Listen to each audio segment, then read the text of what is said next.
Assalamualaikum warahmatullahi wabarakatuh.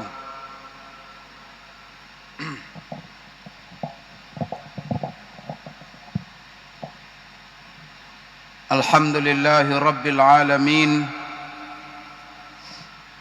wal aqibatu lil muttaqin, wala udwana illa 'alal zalimin. Wassalatu wassalamu ala asyrafil anbiya'i wal mursalin wa ala alihi wa ashabihi wattabi'ina lahum bi ihsanin ila yaumiddin, amma ba'd. Qala Allah ta'ala fi kitabihil karim, a'udzu billahi minasy syaithanir rajim.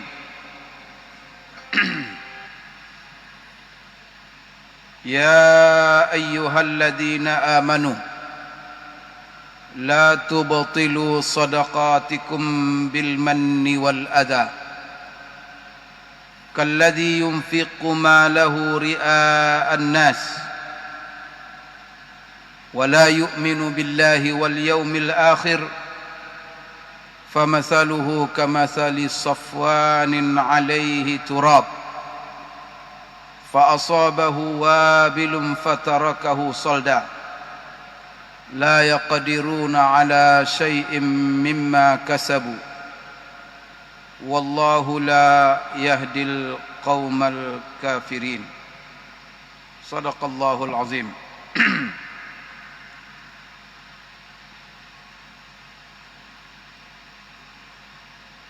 Bapak-bapak, ibu-ibu jemaah zuhur, hafizakumullah wa ra'akum. Pada zuhur ini kita bersama firman Allah Subhanahu wa taala yang terdapat di dalam surah Al-Baqarah ayat 264, yang mana ayat ini adalah salah satu ayat yang dimulai oleh Allah firman-Nya dengan ya ayyuhalladzina amanu, dengan panggilan hai orang-orang yang beriman. Di dalam Al-Qur'an ada 90 ayat lebih kurang, yang mana ayat-ayat tersebut Allah mulai dengan ya ayyuhalladzina amanu. Dan ini di dalam susunan Al-Qur'an, ayat ini merupakan ayat yang ke-8 yang terdapat dalam surah Al-Baqarah 264. Di dalam ayat yang ada panggilan ya ayyuhalladzina amanu, biasanya di dalamnya terdapat 4 kemungkinan. Pertama sekali, Allah memanggil orang-orang yang beriman untuk melaksanakan perintahnya. Itu yang pertama. Yang kedua, ada kemungkinan bahwa Allah memanggil orang-orang yang beriman untuk menghentikan larangannya. Berarti setelah panggilan itu ada larangan. Yang pertama, setelah panggilan itu ada perintah. Kemudian kemungkinan yang ketiga, bahwa setelah ya ayyuhalladzina amanu, hai orang-orang yang beriman, yaitu Allah memberikan kabar gembira kepada orang-orang yang beriman. Kemudian yang keempat, Allah memberikan kabar pertakut untuk mewaspadai orang-orang yang beriman, mengingatkan supaya tidak terjerumus kepada hal-hal yang tidak Allah inginkan. Kalau kita lihat di dalam ayat 264 ini, maka Allah berfirman, ya ayyuhalladzina amanu la tubtilu shadaqatikum bil manni wal adha. Hai orang-orang yang beriman, jangan sekali-kali kamu membatalkan sedekah-sedekahmu. Berarti ini larangan. Jadi Allah melarang kita jangan sampai kita membatalkan sedekah-sedekah kita. Tentu yang dimaksud dengan sedekah semua kita tahu. Sebagian harta yang kita berikan kepada orang-orang yang membutuhkan seperti fakir miskin, dan pemberian kita kepada mereka itu adalah hanya semata-mata mendekatkan diri kepada Allah atau ibadah kepada Allah. Maka sedekah itu sifatnya ibadah. Karena pemberian kita atau pemberian kita kepada orang lain, sebagian harta kita itu kan macam-macam. Kita kasih kadang-kadang uang kita kepada seseorang, ada dua kemungkinan: kita mengharapkan balasan atau kita tidak mengharapkan balasan dari orang itu. Kalau kita mengharapkan, kita beri uang supaya dia memberikan sesuatu pula kepada kita, itu namanya bukan sedekah, itu jual beli namanya. Kita kasih uang 100.000, kita ambil dari dia sebuah barang, itu namanya tukar menukar. Atau bisa saja kita mengasih sesuatu kepada seseorang tapi dengan harapan supaya dia juga ngasih sama kita, itu namanya hadiah. Maka orang kalau ngasih hadiah kepada seseorang, maka ada harapan supaya orang itu juga ngasih sama dia. Dan biasanya sesuatu itu diberikan kepada orang lain yang lebih tinggi darinya, barangkali lebih kaya daripada dia, tapi dia ngasih. Nah, seperti umpamanya, itulah sebabnya dilarang kadang-kadang, karena kadang-kadang memunculkan ketidakadilan. Maka tidak hadiah jadi namanya. Umpamanya ada orang ngasih sama seseorang duit supaya apa, nanti dia dikasih proyek, kasih hadiah macam-macam, kasih mobil, kasih apa, supaya nanti ketika tender proyek jatuh kepada dia. Nah, ini kan bukan, ini duit yang diberikannya atau barang diberikannya sedekah namanya, atau hadiah. Kalau itu namanya sogok. Karena kadang-kadang bisa nanti, kenapa sogok namanya? Karena dengan pemberian dia itu kadang-kadang si pejabat yang harus memutuskan proyek ini dengan aturan-aturan, sehingga dia keluar dari aturan. Kenapa? Karena dia sudah menerima duit. Maka itu dianggap sogok dan itu adalah haram hukumnya. Jadi kalau seandainya kita tidak ada hubungan kerja dengan orang, artinya hubungan baik saja yang timbal balik, kita kasih supaya harapan nanti dia juga mengasihi sama kita, maka itu namanya hadiah. Tetapi ada pemberian kita kepada seseorang bahwa kita tidak mengharapkan balik dari dia sama sekali, dan kita hanya berniat apa yang kita berikan kepada dia semata-mata membantu dia dalam rangka beribadah kepada Allah Subhanahu wa taala. Karena dia orang susah, karena dia orang yang membutuhkan, seperti uang-uang yang kita berikan kepada orang-orang miskin, maka itu namanya sedekah. Kemudian kenapa dia dinamakan sedekah? Sedekah ini namanya sedekah. Uang yang kita berikan kepada orang-orang miskin, orang-orang yang membutuhkan, itu namanya sedekah. Karena di sini sedekah itu dari kata sidq. Sidq itu adalah kebenaran, kejujuran. Jadi kenapa uang yang kita berikan kepada orang miskin untuk membantu mereka itu adalah disebut sedekah? Karena disitulah Allah menguji. Maka orang yang selalu bersedekah, yang murah bersedekah, itu menunjukkan kebenaran daripada imannya kepada Allah. Karena orang tidak akan bersedekah kecuali mengharapkan pahala dari Allah Subhanahu wa taala, dalam rangka beribadah dan mendekatkan diri kepada Allah Subhanahu wa taala. Maka kebenaran imannya kepada Allah, salah satu buktinya adalah dia rajin bersedekah. Maka disebut sedekah dari kata as-sidq, yaitu kebenaran. Kebenaran iman, bukti kebenaran iman seseorang. Maka orang bakhil itu adalah pertanda orang itu imannya kurang. Bahkan imannya sangat lemah sekali. Tapi kalau orang kuat, subur imannya, bahkan dia akan menderita, bahkan dia akan merasa sedih kalau dia setiap hari tak ada bisa disedekahkannya di jalan Allah Subhanahu wa taala. Kemudian juga sedekah itu maknanya dari kata sedekah. Sedekah itu adalah pertemanan. Maka disebut sedekah itu sedekah dari kata sedekah, pertemanan. Kenapa? Karena seorang yang punya, kalau dia rajin bersedekah, dan bersedekah ini tidak mesti kaya, orang miskin pun bisa bersedekah sesuai dengan kemampuannya.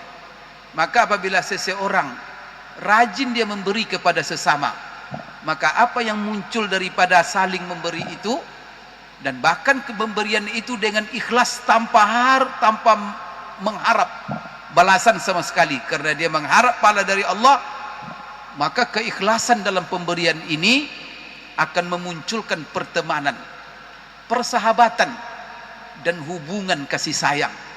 Maka itulah sebabnya kalau kita ingin membangun hubungan kasih sayang dengan orang-orang miskin, dengan orang-orang yang membutuhkan, maka apa yang harus kita lakukan?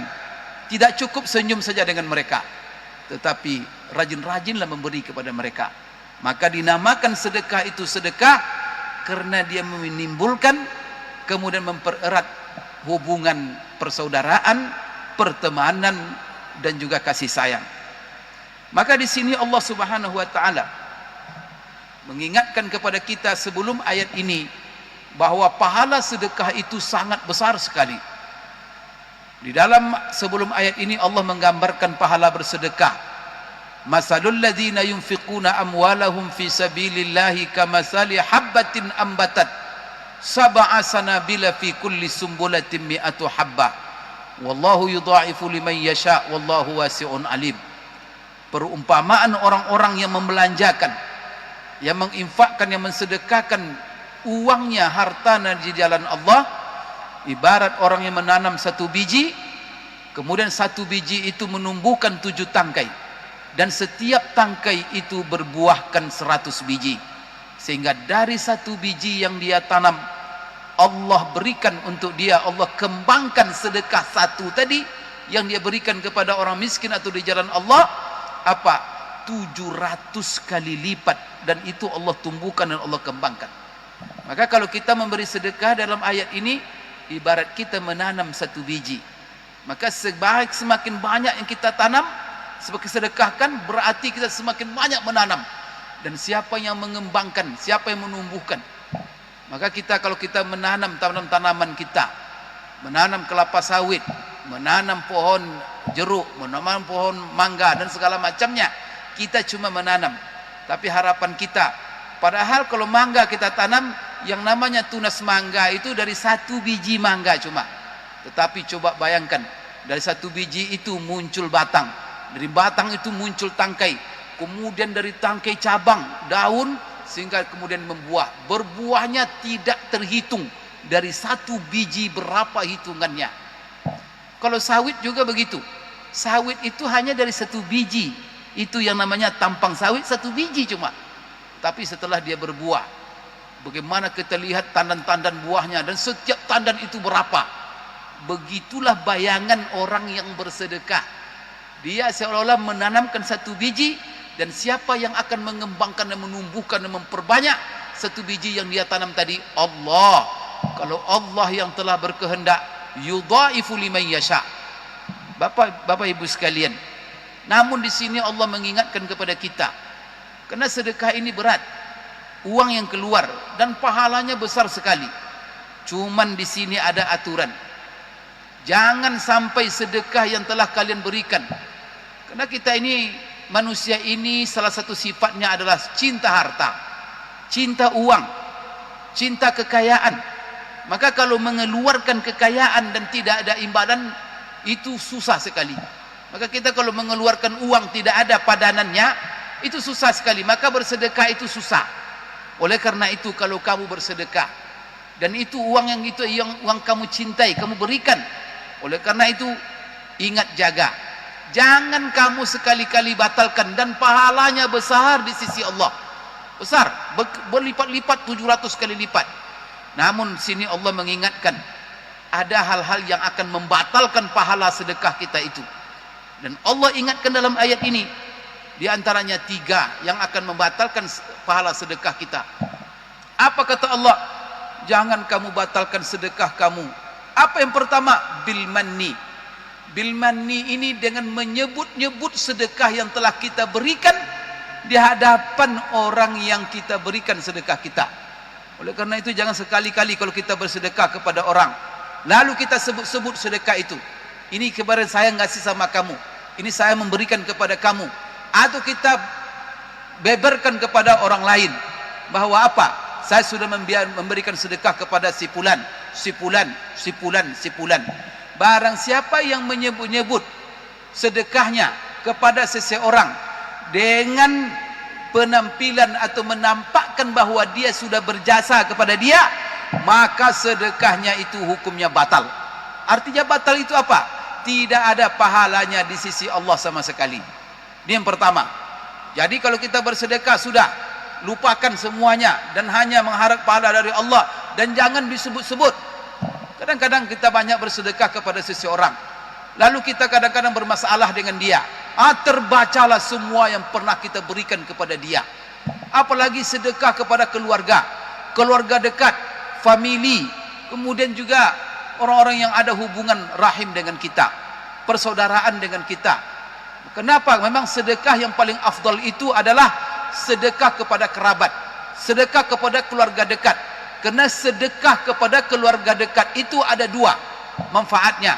Yang pertama sekali adalah kita mendapatkan pahala, yang kedua adalah untuk menguatkan hubungan persahabatan, kekerabatan dan persaudaraan kita dengan orang itu. Maka kalau kita punya saudara, punya famili, rajin kita bersedekah kepada dia, maka pertama pahala sedekah akan kita dapatkan, kemudian dengan sedekah itu kita menguatkan dan mempererat hubungan silaturahim kita dengan dia. Oleh karena itu pahalanya di sisi Allah sangat banyak sekali, besar sekali. Maka Allah katakan di sini jangan dibatalkan. Maka dibatalkan dari dua sisi. Karena kalau kita selalu memberikan sedekah kepada orang lalu kita sebut-sebut di hadapannya, persahabatan kita pun rusak, dia merasa tersakiti, kemudian dia merasa kesal, hilang persahabatan. Yang kedua apa? Pahala di sisi Allah pun hilang. Kedua-duanya hilang. Maka jangan disebut-sebut. Setelah kita bersedekah, sudah serahkan semuanya kepada Allah Subhanahu wa taala. Ketika terjadi sesuatu kekesalan, jangan disebut-sebut. Maka sesuatu yang tak boleh kita ingat-ingat dalam kehidupan kita supaya berguna bagi kehidupan, betul-betul simpanan bagi kita. Kebaikan kita, sedekah kita yang terdapat kita pernah berikan kepada orang lain. Itu jangan diingat-ingat. Kalau bisa apa? Seolah-olah kita tidak pernah memberikannya.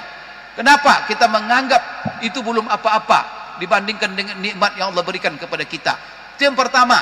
Jadi jangan menyebut-nyebut. Kemudian yang kedua, jangan dengan memberikan sedekah kepada seseorang tetapi menyakiti hatinya. Maka di sini Bapak Ibu sekalian, memberikan sedekah jangan menyakitkan. Seperti apa? Kita bersedekah tetapi menyakitkan. Mungkin kita berikan juga kepada dia, tetapi kita keluarkan kata-kata yang menyakitkan hatinya. Maka kita mengatakan, ini sedekah saya kepada kamu. Maka itulah loh, jangan jadi orang miskin, jangan jadi orang fakir, malu kamu. Ini sedekah. Itu bahaya. Maka sedekah yang seperti ini, dia memberikan sedekah, tetapi dia menyakiti orang-orang miskin itu. Tak ada orang yang kepengen miskin di dunia ini. Semua orang kepengen kaya. Tetapi banyak orang yang berusaha tapi tak juga kaya-kaya. Kenapa? Karena Allah ialah telah menyukat, mentakdirkan dan mengukur rezeki kita masing-masing. Oleh karena itu Allah marah kepada orang yang memberi kepada orang lain tetapi pemberiannya itu sangat menyakitkan kepada hati. Orang seperti ini tak berguna. Hubungannya dengan orang itu akan renggang dan akan membuat orang sakit dan kesal. Yang kedua, di sisi Allah tak akan berpahala dia. Kemudian yang ketiga, apa yang membatalkan sedekah kita? Di sini Allah katakan, kalladzi yunfiqu malahu ria'an nas. Sama seperti orang yang membelanjakan hartanya karena ria kepada manusia. Berarti 3 penyakit Bapak Ibu sekalian yang akan menghancurkan sedekah kita. Maka hati-hati. Capek kita bersedekah, uang kita sudah keluar tetapi tidak ada nilainya.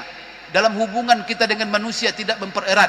Kemudian di sisi Allah juga tidak menambah pahala kita sedikit pun. Malah kadang-kadang dosa yang kita dapatkan. Kenapa? Karena kita tidak menjaga sedekah kita. Maka pantang sedekah dalam ayat ini 3. Pertama, jangan kita sebut-sebut sedekah kita. Yang kedua, ketika kita memberikan sedekah kepada orang lain, jangan sekali-kali menyakitinya. Menyakitinya dalam bentuk kata-kata atau menyakitinya dalam bentuk sikap. Salah satunya adalah ada orang membagi-bagi sedekah, tapi orang-orang miskin itu disuruh antri, yang kadang-kadang panas-panasan sampai pingsan. Sedekah seperti ini tidak ada artinya. Dengan dipertontonkan sudah miskin, dipertontonkan pula disuruh pula berbaris. Oleh karena itu sedekah yang terhormat adalah antarkan kepada orang-orang yang membutuhkan. Mereka sudah miskin, tetapi jadikan mungkin mereka mulia. Bantu dengan uang kita dan muliakan dan jaga kehormatannya. Inilah sedekah yang benar. Kemudian juga terakhir adalah riya. Orang bersedekah supaya kepengen dipuji-puji orang lain. 3 hal ini adalah penyakit yang akan membatalkan pahala sedekah kita. Dan ayat ini juga memerintahkan kita supaya kita memperbanyak sedekah. Kemudian kita perhatikan apa syarat-syarat yang kita perlu penuhi supaya sedekah kita bermanfaat untuk menjalin hubungan kita sesama manusia, dan juga tersimpan pahalanya yang begitu banyak di sisi Allah Subhanahu wa taala. Maka kita jaga, kita hindari hal yang 3 yang disebutkan oleh ayat ini. Insyaallah kita sambung penjelasan ayat ini pada minggu yang akan datang. Aku qouli hadza wa astaghfirullah li wa lakum. Subhanakallahumma rabbana wa bihamdik asyhadu an la ilaha illa anta astaghfiruka wa atubu ilaik. Wabillahi taufiq wal hidayah. Assalamualaikum warahmatullahi wabarakatuh.